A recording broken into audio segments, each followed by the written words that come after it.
But what's what do you want to tell everyone what today's show's about? Well, I just got a few stories, some consulting jobs that I did. This is just a few from the past weeks that I've had. So they're pretty recent, just a few common things that I come across that we're going to talk about. Okay. First thing I want to talk about is the clients installing their own software for backup on their local computers. So you have a normal business with a server and 20 desktop computers or however many you have, and you come across somebody who has installed Mosey or Carbonite on their computer. And of course, this is backing up whatever's on their computer up to the cloud somewhere. Okay. And this is a problem, especially for users who have notebooks, are taking it out. They've got company data now being stored off-site. And the reason this is a problem, we had a client who has one of the higher ups in the company left the company. And he had his notebook at the office. He was not there, but another one of the higher ups was saying, we need to make sure we've got all this confidential data off of this computer because it's actually his computer, or he bought it, or whatever it was. He was going to be taking it with him, and they wanted to make sure there was no data on it. And of course, I said, well, the real way to do this is to wipe the computer, reload Windows, because of course, deleting the data is still there. You can still retrieve it. Right. But they didn't want to go that path. They said, well, we don't want to go that far. We just want to uninstall the programs, go through his My Documents, and delete stuff. And that's when I noticed Carbonite running. Ooh. I said, well, okay, this is an issue. This is his Carbonite account. I mean, if you're not paying for this, he's paying for this, which is probably what's happening. Right. And he's backing up who knows what to the cloud. So I can get rid of the Carbonite client, but he potentially has all this data we're getting rid of on other machines. Plus, he had Dropbox, so he was probably syncing to multiple computers. Hmm. So this is a big problem, a big security risk I can see for clients. Oh, sure. And for those who haven't used Carbonite before, how it works in the event that, or in the scenario that Matt is describing, it backs up your data to the cloud. And let's say your laptop or desktop is stolen, or you do a Duke and Nuke, you actually install Carbonite and it gives you the option saying, do you want to restore your data? So this person might have financial documents or, all type of different stuff. Yeah, and this client was pretty upset when they realized this company data was being all stored off-site. Of course, we have backups in place to back up their data. So this backup was duplicate for his use, or maybe he thought his stuff wasn't being backed up, but this customer did not like this at all. So how do you prevent it? It's a web-based service. Most people don't block outbound ports, and most, of course, home routers aren't going to support blocking this anyway. This is where a good router comes in. I know WatchGuard, that's what we use, that's what I talk about. WatchGuard actually can block applications, and we had actually 2 WatchGuard reps come to our office last week and meet with us and talk about the WatchGuard products, what's coming out, what's new. And one of the things they have is application control. And I can block Mosey, Carbonite. I can block just the category of offsite backup, or I think it goes under category file transfer. So a good router can block this stuff, and this is new in WatchGuard routers. I don't know if other vendors, SonicWall, Cisco, I'm not sure if they can block the same kind of stuff. But one way we could do it is the WatchGuard application control, which is pretty nice. And let me ask you this, how does the WatchGuard application control block the application? Does it look for packets going through or a certain port, or? They do deep inspection on the packets going through it. So they actually look at everything going through the router. And one example they gave me is that it's very hard to block Skype, because Skype uses so many different protocols and different addresses and this and they are one of the only ones, or they, at least they told me they're one of the only ones, if not the only one, that can actually block Skype.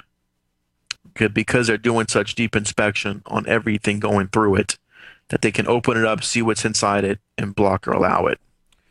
Now, from a desktop level, and I'm not talking about the router, but couldn't you create path rules within the operating system and point the path to Carbonite, to Mozy, to Skype, where it would even launch the application? You could probably do a lot of things, yeah. But there's always ways around those things. Oh, of course, and the method you're describing, it's a centrally managed a method instead of what I'm talking about, that you have to either create group policy or touch every bots. Right. So this is one central interface that I can just block everything, all traffic going through this router. And it even gets down to a level, they showed us, they used Facebook as an example because Facebook is very popular. Who would want to block Facebook from the workplace? I know. Who would want to? But here's the thing. Yes, sometimes company might want to be able to get to Facebook and just do certain things, like check on the account, see what's being posted. Maybe they just want to post because it's some kind of company account, but they don't want the users to get into the games or downloading files or uploading files. Okay. With this application control that's new in this WatchGuard, it has different categories. So I could block everything from Facebook except posting. So or I could even block posting, where they can get to Facebook and they can look at Facebook, but they can't do anything else. They can't play the games is one category, posting is one category. So not only does it know that it's Facebook, it looks at these packets to see what you're doing at Facebook. So you're saying the packets that are going through, if you're posting on Facebook or playing a game, it can determine what you're trying to do on Facebook and block that activity? Right. Oh. Yeah. So that's very granular. You can, I don't want games, I don't want ads, whatever the and I think there was 8 or 9 subcategories in Facebook. So if you want to allow Facebook, and of course you can make this granular to certain groups, maybe a marketing group should have full access, or maybe even a marketing group maybe just needs to be able to look at it and post, but not do anything else, not play games. You can do that where it's blocked for everybody else. So this application control can do a lot of things, and one of these things is to block this client backup software. And smaller companies may just want to have a policy: don't load this stuff on your computers. Right. That's a lot of small companies. That's their solution. Tell them don't do it. And now, if there's any consequence to doing it, that's another thing, because most people don't follow through. Right. And I do agree. anything. So now, could I reroute all the traffic to wafflehouse.com? I'm just saying. You probably could. Okay. if that's the case, I'm buying 2 in case the first one breaks. Yes, because more advertising Waffle House can get, the better. So I just be aware. Some companies aren't going to like this backup software, and especially if the client, you can tell when you're dealing with clients if they're real security conscious or they're kind of paranoid about their data. Let them know that you might want to have a policy where the customers can't do this. Sure, and I agree, but another problem with all this is, especially with laptops, you have people with flash drives. You have people that take the laptop home, and they will back up to external hard drive, or you know, it's at what point do you lock it down to a point where they can't just not do anything whatsoever? I guess you can go to a virtual VDI environment, but that's talking enterprise, not small business. Right. But I mean, like you stated, the opportunities are there for a user just to grab that data, if not protected. And even if this user, let's say we didn't notice Carbonite was running, we give this computer to somebody else. Well, Carbonite's still running and backing up everything on the computer. So potentially even new files being created after this employee is not there anymore can still log on to his web account and look at files that are being backed up now. So it could be, if you don't notice it's running, it could be a problem for future files that are being created. I wonder, and again, this is beyond the scope of what we're talking about, but my mind is getting the best of me. If you encrypt the files on your hard drive and they push up to Carbonite, if this guy who left the company, if you were to download those files, he probably can't read them because they're encrypted on a laptop.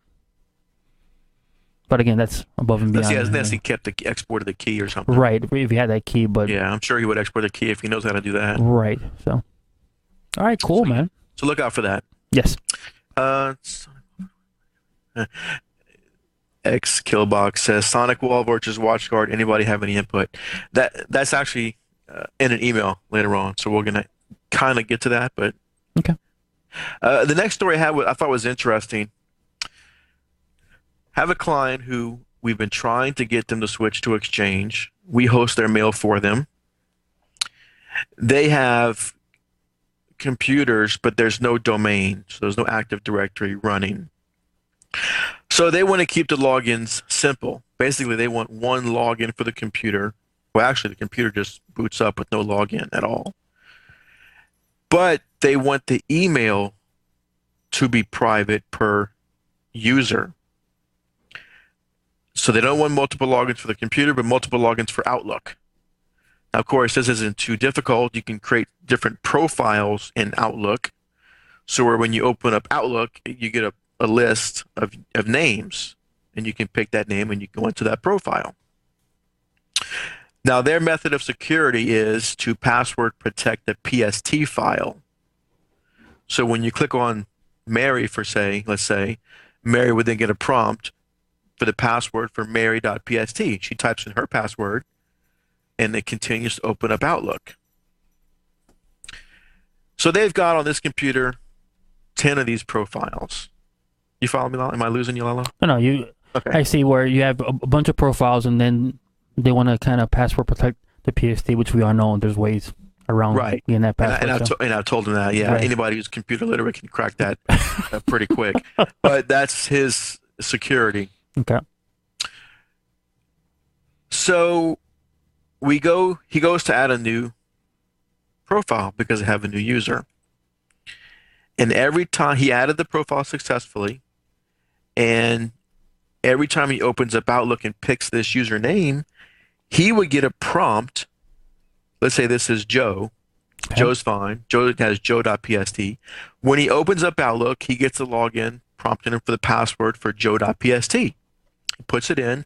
Then another prompt comes up for mary.pst. And of course, that PST file is not attached to this profile. I thought it was. He calls me, telling me what was happening. My first thought is he's crazy because he calls all the time about setting up Outlook profiles because he confuses the PST password for the email account password. Oh, okay. Constantly. So he calls me and asks me to reset the PST password, and I tell him, don't forget, that's controlled on your computer. That's what you set. We don't control those. So I thought it was another wild goose chase on his part, because when I've gotten called from this call 200 times at least from this user saying he can't set up Outlook on a computer. So I assumed it was another one of those things.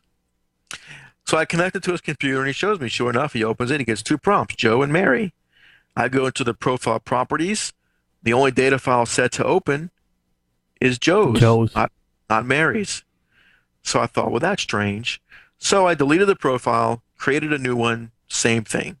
I know I created it correctly. I was suspect about his setup, but it's the same thing. So there must have been 9 other Outlook profiles that were set up. You open any of those, they open up fine. They only prompt you for that user's PST file. Except Joe's. And then any new one you create, it would always prompt for Mary's, always. Mary's would prompt for Mary's. Jane would only prompt for Jane, but any new one is the new one and Mary's. So what do you do? I was like, this is kind of strange. Mm-hmm. And of course, what do you do, Lalo? First step with Outlook problems? I know you can get it. I know you do it. Come on. Use the safe mode switch? Yes. I put you on the spot, but I knew you would get it. Outlook/safe. Yep. Works fine. Okay. Without a problem. So, and for those of people at home, what does the safe switch do? I know it doesn't load any add-ins. Doesn't load anything like that. Just bare Outlook. no add-ins, no com add-ins, nothing like that. Right. So it worked. So when this works, I immediately know it's going to be looking for an add-in, Okay. which is strange. And I think I sent you a screenshot of that, Lalo. Oh, yes. The com add-in. And let me bring it up here. So I go through, and the first thing I do is look at the add-ins, whatever add-ins are listed. And in this case, there was only one add-in that was not a default add-in. So of course, that's the first one I uncheck to load. And it is a Outlook change notifier add-in, com add-in. Uncheck that, and it works fine. That was the trouble. So apparently, Mary loaded something. In this Outlook change notifier, the DLL is actually C, program files, common files, Apple, mobile device support, Outlook change notifier, add-in.dll. So she loaded something with Apple, QuickTime, or Apple mobile device support, something. And when she was logged into Outlook, it added this add-in. So now any new user is going to try and add that add-in to their profile. Ah. And of course, I took this opportunity to point out that the way he does mail is, to be nice, not the suggested way. Is as they say in the Microsoft world, not best practice. Right. And he said, well, what is best practice? I said, well, the quote that we've sent you 10 times from the server, that's the best practice.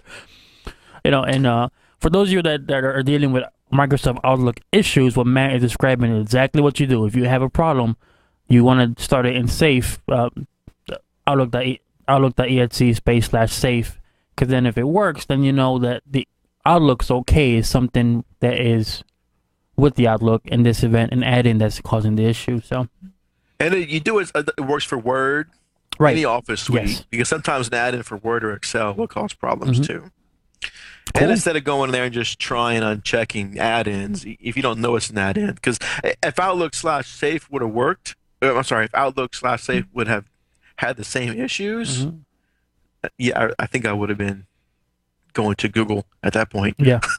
But and the Office products have tons of switches. I mean, if you ever were to Google, there's reset nav bar. I mean, there's just tons of different switches that you can do with the Office products. So definitely /safe comes to the rescue a lot. Cool. So that was that. Relatively quick fix for them, but of course he was fighting this for days before he called, because he knows he calls with this a lot, and he assumed too it was something he was doing because he's done it wrong so many times. He thought for sure he was not getting it right again. So that was kind of funny. I can see him like saying, should I call back now? No. Right. I'll keep at it. I can see that too. Let me try it one more time.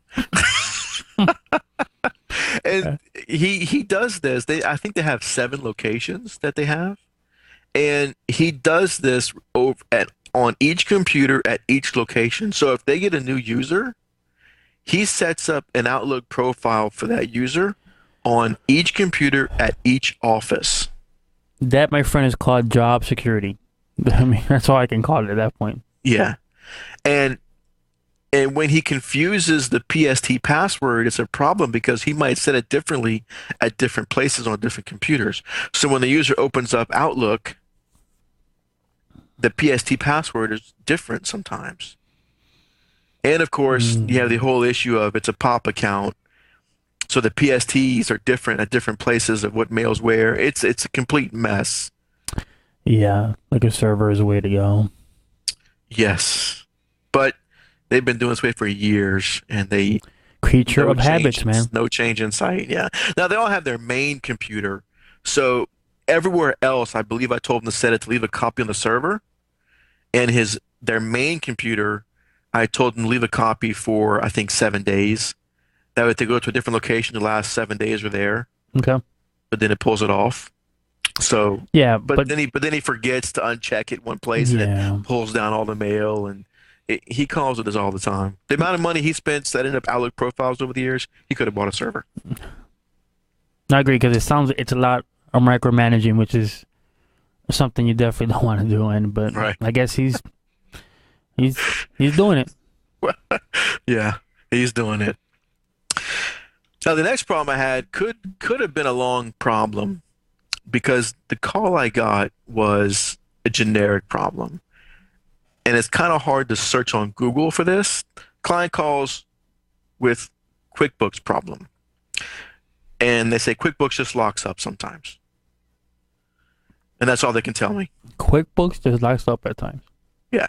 No error messages, nothing. It just locks up. They may open it, it locks up right away. They may open it 5 minutes later and it works fine for days.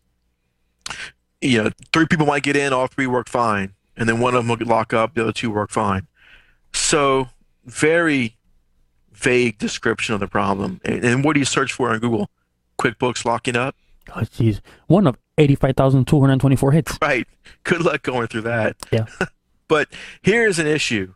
If you're dealing with businesses that use QuickBooks, the first thing to check, and I've seen this before, and I don't remember when I've seen it before. I knew in my mind what to do, and I don't remember if it took me a long time to solve it the first time or not, but I know what the problem is. Okay. And you don't see this a lot with people who don't have servers. So in a peer-to-peer environment or any place where they don't have server, home user, you don't see this issue. And the issue is you have a QuickBooks file, which is I think a QBW file. I believe so. And if you look where the QBW file is stored, you're also going to see a TLG file, .tlg, transaction log file. In a server environment where the users know that we're running a backup on the server, they know QuickBooks is being backed up. So what do they not do? They don't run their own QuickBooks backup. So when you don't run the QuickBooks internal backup, it doesn't clear the TLG file. It just keeps getting bigger and bigger and bigger and bigger. And when that TLG file gets too big, you start having weird issues in QuickBooks. How big are we talking about? Their QBW file was 100 megs. Okay. Their TLG file was 500 megs. Nice. Yeah, pretty big. Okay. So I told them, you need to run a QuickBooks backup. Just file QuickBooks backup, back it up. Doesn't matter where you back it up because we don't need it. And I was watching, I was on the server and I could see how big the TLG file was. They said, okay, I'm running it now. It's not a big file, or the QBW file's not big. Took 30 seconds from the backup and boop, right away, TLG file went to 1K. Told them to open it. Everybody worked fine. And this is something that you found on Google? I don't remember the first time where I saw it. Mm-hmm. I know that the first time I saw it, of course, in QuickBooks, you have on the server or wherever the data file is being hosted, you have the QuickBooks Database Manager running. So the first thing I remember doing was looking to see if that was running. And it was running. And then I went to go see where the file was. And I know the first time I remember seeing a TLG file, I thought, what is that? So I'm pretty sure I would have Googled TLG file the first time I saw this and saw that this is cleared when you run a QuickBooks backup. Okay. It's almost like the Exchange logs where they're not purged until you get a backup. Yes. These are all the log files in QuickBooks to where when you run a backup, it commits all those and then flushes it out. Yeah, because them log files can get quite large on a Exchange bot. Yeah, and I also read about this before the show because I wanted to refresh my memory. But if you just take that QBW file off the server and open it somewhere else, it'll open fine. Because it doesn't need the TLG file, but it wants to do it for error correcting or just for log files. But then if you copy the QBW file back, the TLG file is no good and it'll just start a new one. So that might solve the issue, but the real fix is to run a QuickBooks backup. Okay. Isn't that backup on by default when you first install the application? They get bugged. Do you want to back up now? Mm-hmm. But when they have servers, and of course they think it's being backed up, and it is, but again, it's not clearing the log. So they just always say, no, don't do it, don't do it, don't do it. So I let them know if the client uses QuickBooks, or if I remember, I'll tell them you still need to do backups once a month or so. And it's not to back it up. It's to clear the transaction log file. Now, what if you were to delete this file to a script or like a batch file? Would it still serve the same purpose? Well, you might have data loss. It says. Okay. All right. So like the recommendation. If you need it, yeah. I got you. Okay. I was just curious. I'm so curious about things today. I had to ask you questions. Yeah, if you need to do a repair on the database or a repair on the QBW file, and you don't have this file, you could lose data. Okay. So, Sweet. and it's not my data, but it's not my data. That should be like a T-shirt. It's not my data, so delete. Yeah. So that was interesting. And actually, I had this 3 times last week with 3 different clients. I had 2 of them, and I got a guy who sits in the same room as me, and I heard him on the phone talking about QuickBooks, and I just told him real quick, tell him to do a backup. Because he was starting to look on Google and this and that. Uh-huh. And I told him to mute his phone. I said, do a backup. Ran a backup, worked fine. And you definitely, to bring up a good point, it's amazing, especially at my daytime gig, where you see an oddball issue and you're surprised that you see it 4 more times throughout the week. But yet, you probably won't see it again for another 8 months. You know, how it just pops up. So, cool, man. Good info. Good info.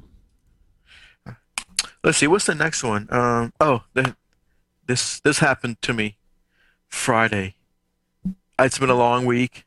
It's Friday. It's 4 o'clock in the afternoon. What happens? I get a call. Client says, well, first of all, let me go back. Now, first of all, the client calls mad at me. Why haven't you called me? I said, well, I'm sorry. Was I supposed to call you today? Well, I emailed you, and I never got a response. I said, well, I'm sorry. I didn't get the email. What's the problem? I can help you now. Well, my email's not working. I see. So the problem you emailed me was that your email's not working. Yes. Yeah. He's very, very upset. I said, okay. Well, I'm sorry, but just for future reference, if your email is not working, I more than likely will not get the email. Probably not. Oh, God, I didn't even think about that. I said, oh, I'm sorry. He said, my email's not working. Okay. So what's the problem? They're on a blacklist. 4 o'clock on a Friday, they're on a blacklist. Oh, the worst thing that can happen. Well, depending. Yes, it's not that great because I was hoping to leave, actually. So to make matters worse, they have an off-the-shelf cheap router. And I didn't really know. This is a client that calls a lot. But I log into their server and go to the router, and all it's got is connections. It just shows me internal IP address and if it's TCP or UDP. That's it. And I thought, this is ridiculous. How am I supposed to narrow down traffic with this? So the first thing I did was I told them I need everybody to reboot their computers, log in, and don't run any programs.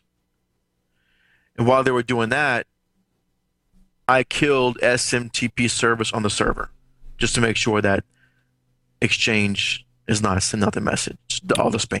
Okay, so then, like at this point, you have eliminated the Exchange server from the equation. Well, I can eliminate Exchange if I stop SMTP, but the Exchange server itself could have a rogue SMTP engine. True. Very true. So I checked the Exchange queues also, because if there was a compromised password, they could be sending through Exchange, which would go to the queues. Queues were clean in Exchange, so no email going through Exchange. So I killed the SMTP service just because I didn't want to see traffic from the Exchange server. I also, so they rebooted, they logged in. I'm looking at the router, and nothing should be running at this point. No programs running. And I see pretty much one IP with a bunch of traffic to different IPs. And it just says, of course, TCP. So it doesn't tell me what kind of traffic it is. It just says TCP. But I've got a suspect now because it's the only thing sending out traffic. Okay. So I log into that computer, And I've got a screenshot of this too. Yep. I do And I do a net stat on this computer to see what the connections are. And in this, you can see some of them have an IP address or a name colon SMTP. I don't even have to scroll up or down on there. I'm not sure. Let's see. Yeah, there's one static SMTP.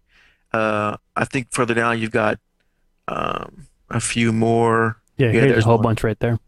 Yeah, it says IY-IN-F27 colon SMTP. It had a bunch of these things, and this was actually scrolling quite a bit. This is what I got in the screenshot. So now I've got a good suspect that this is the computer that's sending out the spam. So it's got some kind of SMTP engine on here. Now, luckily for me, this is Windows 7 because their router I can't set. So normally their router would be set to only allow port 25 out from the server's IP address. Their router can't do that, so anybody can send out mail on port 25. Gotcha. But since it's Windows 7, Windows 7 has a decent firewall. So first thing I did to stop the traffic is to create a new outgoing rule to block port 25 On that local machine. on the local machine. Okay. So as soon as I do that, I do a net stat, no more traffic over SMTP. So the traffic's at least stopped right now. Okay. So now I can do the cleanup, the standard cleanup that everybody does, Malwarebytes, super nice spyware, that kind of stuff. And that finds it, that removes it pretty quickly. I go to, of course, mxtoolbox.com, click on the blacklist tab. I can put in their IP address for their server, and it shows me which blacklist they're on. And if you go to detail, it shows you when they were listed. It says about like 3.5 hours ago or about 2 hours ago. So I just kind of noticed that how long ago it was last listed. After I cleaned the computer up, I didn't request delisting right away. I kept an eye on what logs they had, which weren't very good logs, but I could see no more traffic leaving that IP address. And a day or two later, I think Sunday night actually, I logged in, still no traffic on the machine, on the router. Went to MX Toolbox again. Last blacklist time was that same time, about 3 o'clock Friday afternoon. Okay. So no new reportings for them. So then I requested delisting. Monday morning, they were back to normal. Wow. So when you had requested that delisting, it happened that quickly? And that, usually in a couple hours. Wow. Okay. Depending on the blacklist. CBL, which is the main one that people get on, CBL is pretty good. Couple hours and you're off. If you're sure you're clean. Of course, if you get relisted, if you keep requesting delistings, it's going to be harder to get off. So a lot of times you might be tempted to just remove it right away. Oh, I think I got it. Let me clean it. I'm going to request delisting. I usually wait a little while, especially if it's a weekend. Let them sit. Let it go. See if there's any new lists. Sunday night, I requested it. Monday morning, they were good. Sweet. So a lot of mistakes are made because they requested too soon. Gotcha. They get relisted again right away if you didn't catch. Because maybe they didn't have all the machines turned on. Maybe they had 3 machines infected, but 2 of them are off for some reason. You clean up one, the other 2 come back on, and they're still infected. But this particular client only had maybe 10 computers. So I told them, turn them all on, reboot them, log in, don't run any programs. So, of course, now I've got a WatchGuard on order for them. Nice. Because it says he wants to know how to prevent this. I said, well, we can reduce the possibility. I can't guarantee it's never going to happen. Right. You know, there's the WatchGuard. There's someone in the chat room had mentioned a Barracuda spam firewall. I mean, there are a lot of appliances that can do this for you. So great. And I'm glad that they chose to get an appliance after all this. Yeah, I can't wait to put it in. And then hopefully I can block all kind of stuff. Then I can play with application control because they'll get a new one. No more Facebook. I'll see if they notice.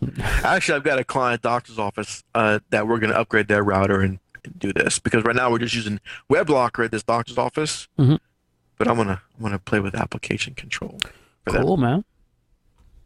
And let's see, Do we have time for one more quick thing Go ahead, man. before we get to some emails? Not a problem. It wasn't on the notes. I forgot to add it to the notes. So But it is a surprise to me now. well, you're probably gonna have to come across this. Okay. Um, how many times have you? Well, let me tell you what the problem was first. The customer calls me and and this happens all the time.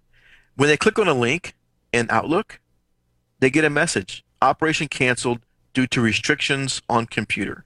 Contact administrator. You ever get that? I've seen that before. I can't remember what the fix is, but I can tell you the preventative fix. okay. Don't install Chrome. Don't install Chrome. Really? Yes. Because Chrome might install fine, but then when you want to uninstall Chrome, it doesn't like you anymore. And it just kills your. It doesn't clean up after itself. It leaves a mess behind, basically. It comes to your house, drinks all your beer, leaves cans everywhere, makes a mess, and then just leaves. Yeah, you got rid of them, but now everything's a mess. Does it also take your girl? Is what I want to know. So No, and I've heard you say this before, and I've never. Now again, in the environment I work in, we don't allow Chrome, but that's probably why I haven't come across it. But I was really surprised. and when it uninstalls, it says we've uninstalled successfully. Yeah. What they really should say is good luck. Because what it does is it doesn't the registry gives a registry key. It's under HKey current user software classes. I think it's .html. Mm-hmm. And they change this value from HTML file to Chrome HTML, I think is what it does. So when you click a link, it's trying to open Chrome HTML instead of HTML, which isn't using your default browser. Even though you may have Internet Explorer set as your default browser, it's still trying to use Chrome for this. So if you installed Chrome, everything would work fine. Right. But once you uninstall it, like you stated, then you're Once you kind of uninstall it, you get this message. Good tip. And there's an article. I'll put a link in the chat. This article is the quick fix. Before, I used to go in and modify the registry to change all the HTML file. But this fix is one of those Microsoft Fix-Its. And if you look at this article, it doesn't match what it says. I mean, the error message matches, but it says it's for some other problem.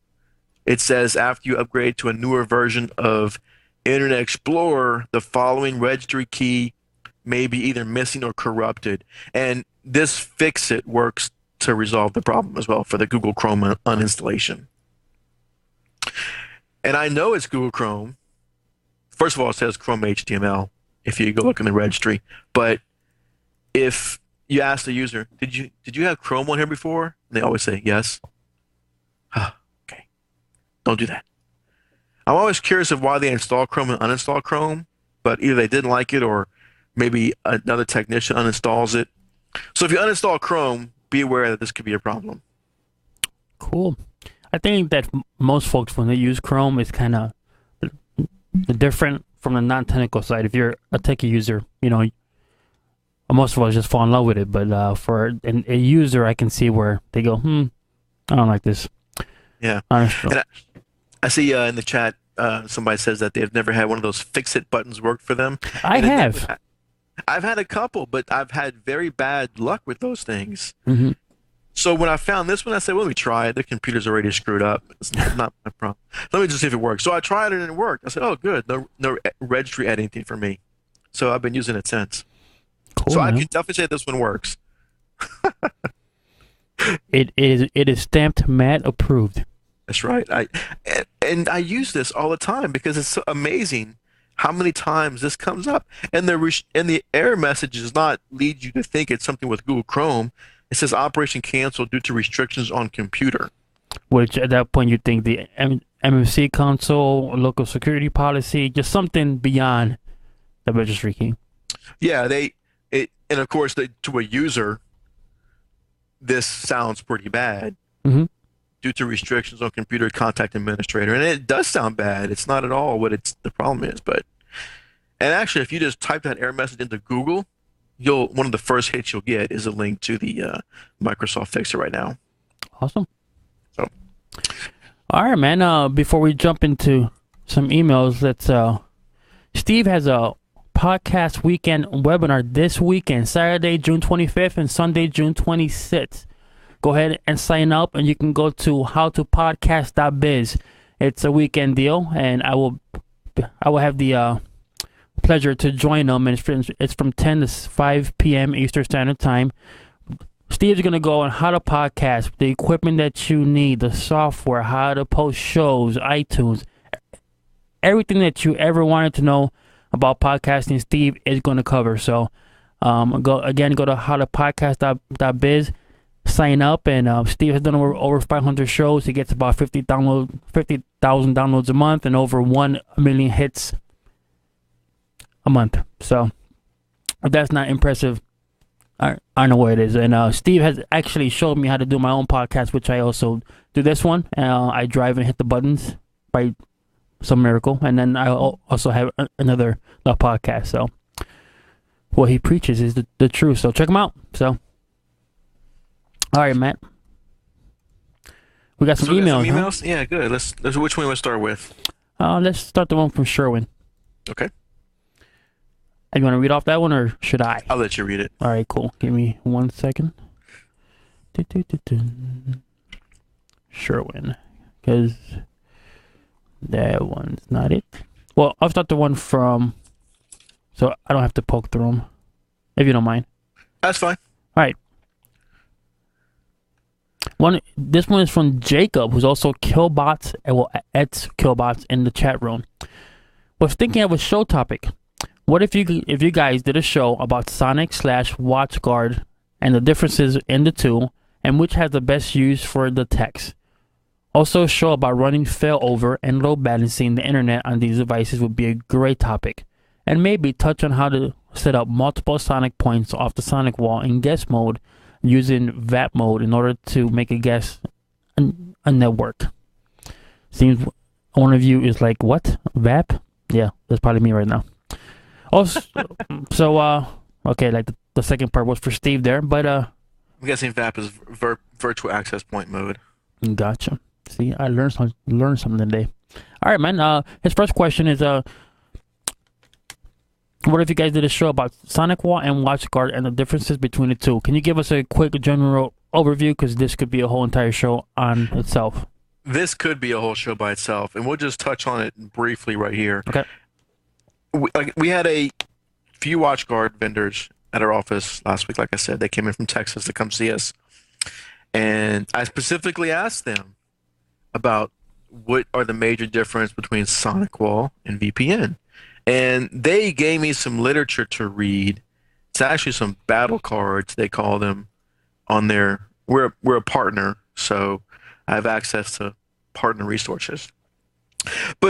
And I can't talk too much about Sonic Wall because we tried them at a few clients. We didn't care for them. We didn't like the way the interface was. We didn't like that we couldn't do some things. So we went away from them. So we deal with WatchGuard exclusively. So I can't say from actual user in the field using Sonic Wall. I can only say what I remember from using them, and I can go through WatchGuard's sales, or what WatchGuard sales tells me. So that may be slanted, of course, because it's from WatchGuard sales. Right. But we could talk about some differences, and we can definitely do a show, and possibly we could find somebody like Computer Pro or somebody that might want to come on one week, and we can discuss those differences. But I know one of the major differences was the way they do the filtering. And WatchGuard, the kind of inspection they do on the packets is different than what Sonic Wall does. Sonic Wall will do mainly a signature scan, so the signatures have to be updated of what it's looking for, or WatchGuard doesn't. It actually breaks the packet open and does some deep inspection. So their philosophies are a little bit different, but that's one difference, but I'm sure there's 1,000 or more. Oh, sure. And I've heard from the folks I talk about in the chat room. I have other friends who are IT administrators, and they do like the Sonic Wall. Can I tell you the main? Like, can I break it down for you at this time? No, but so you are a proponent, you are a fan of WatchGuard because that's what you mainly deal with. So I do like your idea, and we'll get some of the guys on here who are Sonic Wall lovers, and we can have a conversation on what the main the pros and cons of both appliances. Yep, that should be a good show. All right. He says also a show about running fail over and load balancing. So now, does that mean about the routers running in failover and load balancing mode? I'm guessing. That's what I'm assuming. Okay. Yeah. So if one fails or if one is taking a bigger hit than the other one, it can do load balancing. And I can tell you right off the bat, small businesses that I deal with, it's hard enough to get them to buy one WatchGuard. To have them get two, that's going to be a different story. Plus, I know the failover load balancing for multiple routers, you have to have a higher up level. You can't get the entry level WatchGuard for that. You've got to get the higher up WatchGuard, so that costs more. And so then you got to get to buy two more expensive routers. So I don't have a lot of clients doing that. What we do is we keep them on live security, which is the advanced hardware replacement software updates. So if a router does go out, they can be overnighted the next morning to have a new one. Okay. And when at the time that they're out, for those few hours that they're out, of course we have their config file backed up. We have spare WatchGuards. We can drop it in, restore the config for that, they're back up until their new one comes in. And then when the new one comes in, we put the config on that and they're back up and running with little downtime. So it's great since you have spare WatchGuards. There is minimal downtime for that client. Yeah. Yeah, they're rarely down. So we've been using WatchGuard for years and years, and I've had two go down out of hundreds. So now if I could get clients to buy more than one, I'd love it, but they don't want to buy more than one. Okay. And then the option. So larger businesses, of course, if you're doing a lot of application hosting or any kind of server hosting, you would want that, but okay. And then Jacob has another question. You got that one too about the antivirus? I think that's a separate email. But last topic he touches on is the virtual access point. And can you give me and so many people that don't know what that is? Well, I guess that's something SonicWall uses, virtual access point mode. WatchGuards I use don't have that. We can just do different things, like we said before, with the optional network, either attaching wireless to that, or we can, if it has built-in wireless, bridge that to the external network. So there's different things we can do, but they don't have, and there is guest mode in the WatchGuard, but it's not the same as SonicWall. So he says multiple Sonic points off the SonicWall. That's a SonicWall thing, which I wouldn't be familiar with. Okay. That'd be for our SonicWall guy. All right, then. Let's jump to a different email here. Thanks, Jacob. Appreciate that. We got one from... That's the same email, apparently. Oh, so many emails to go through. Okay, I found it. From Jacob again.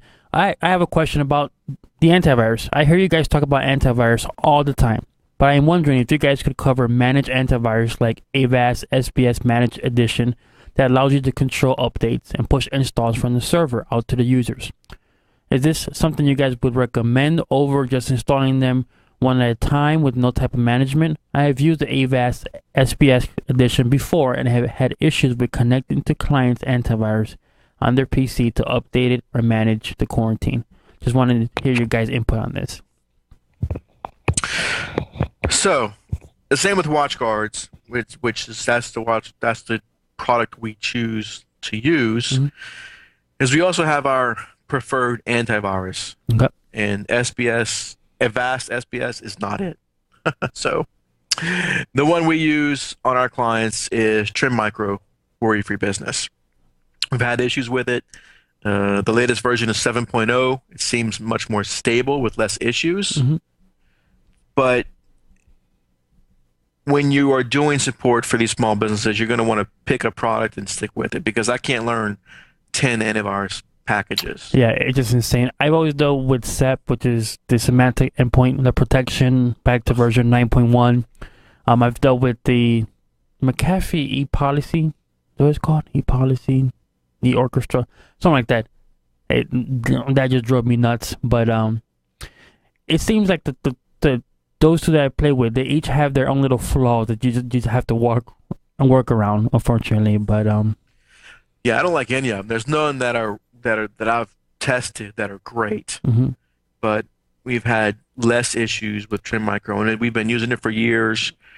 I do prefer definitely having a centralized antivirus solution. Yes, because then I can just speak about semantics, since that's the most experience I've had with SEP. Is you can run reports, who has the AV client, what version, their updates, how outdated they are, the quarantine logs. I can see that person or the machine A, B, and C had a virus on this date, so I can log into one console and see all the information I need to see, compared to how he has stated. If you install a one by one, I mean, you better get a big cup of coffee because you're gonna be walking around.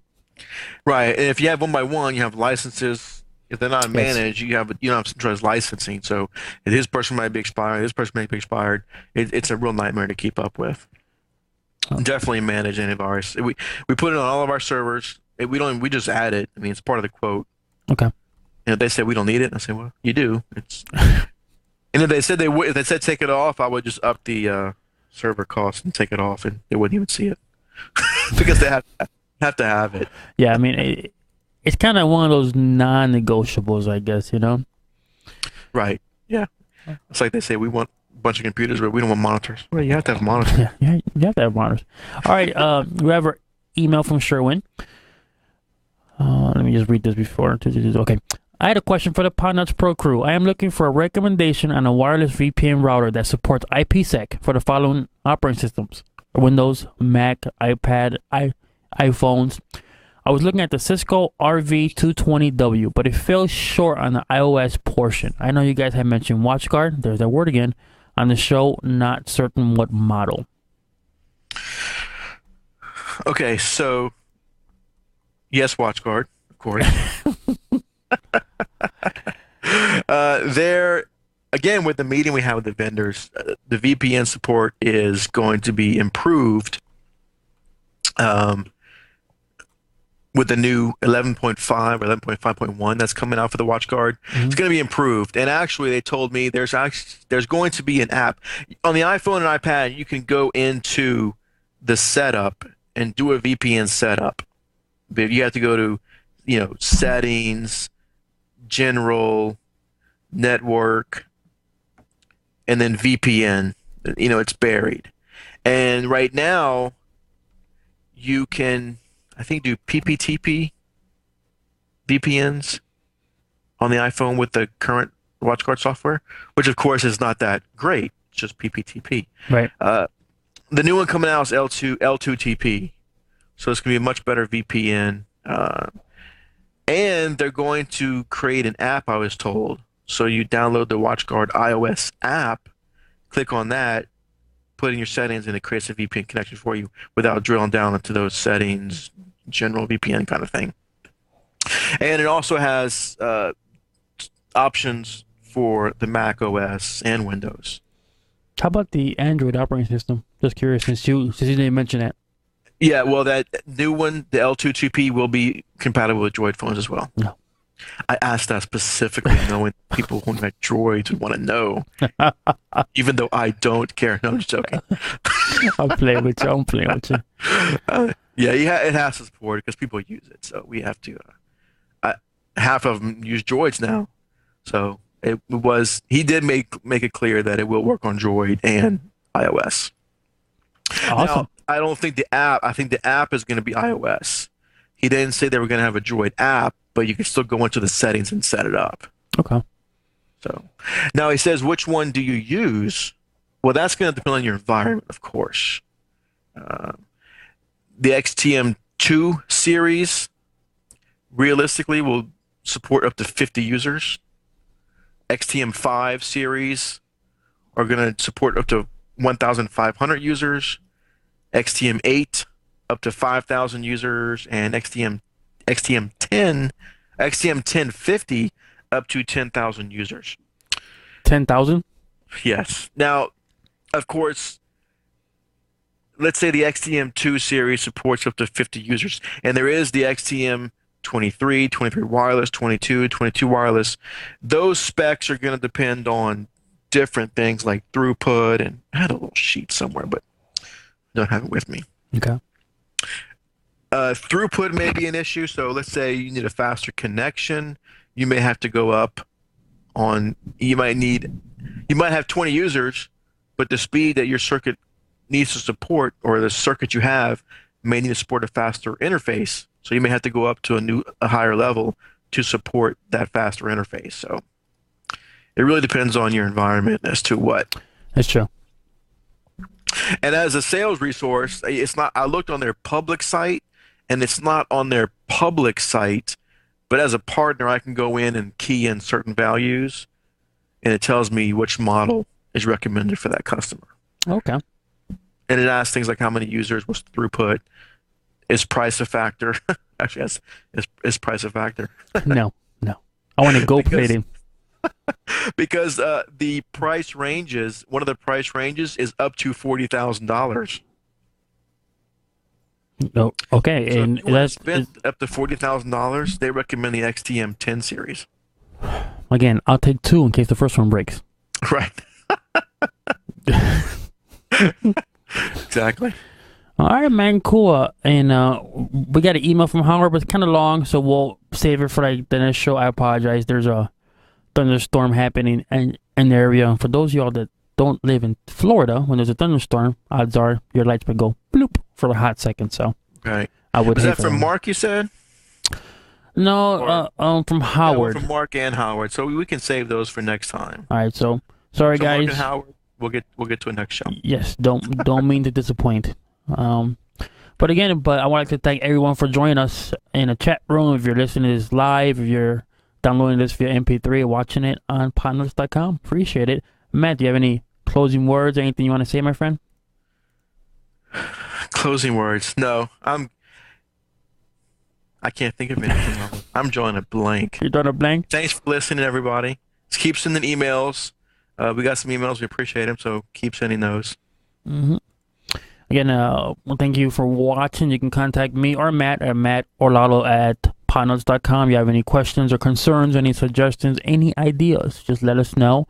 I know we definitely enjoy doing these shows, and wherever you want to know more about, just definitely let us know. So we're on show 27, man, and that's why you're the man, Matt. You're the man.